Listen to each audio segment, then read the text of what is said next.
এখানে গাঁজা ইয়াবা বিক্রি ওপেনে। আমি ভিডিও পর্যন্ত করছি, এখন আমাকে হুমকিও দেওয়া হয়েছে, মানে ব্লেডের আঘাতও দেওয়া। চলাফেরার ভিতরেও এখানে ছোট শিশু বাচ্চাদেরকে দিয়ে এখানে গাঁজা ইয়াবা বিক্রি ওপেনে। শুধু এটা আমি না, অল বিশ্বের লোকে জানে। তো এই জায়গাটা আগে শেষ করতে হবে। আমি মনে করি মিডিয়ার কাছে হোক, প্রশাসনের কাছে হোক, ম্যাজিস্ট্রেট স্যারের কাছে হোক, আমি এটা আবেদন করতেছি, স্যার এই জায়গাটা আগে ঠিক করেন।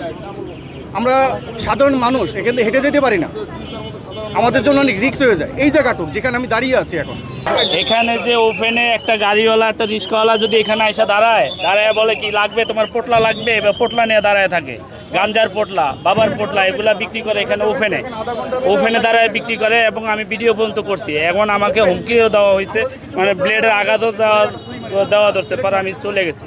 ঠিক আছে, এই অবস্থা এই জায়গাটার ভিতরে স্রেব এই জায়গাটায়। এখানে আমার ভিডিও লাগলে ভিডিও আমি দিতে পারবো।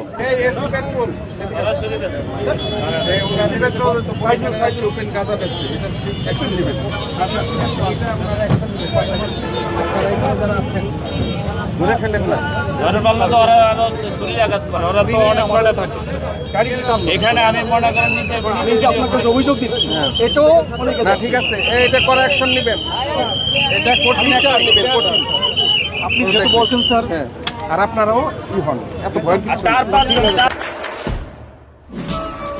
দেশে দেশে সবার সাথে দ্য নিউজ।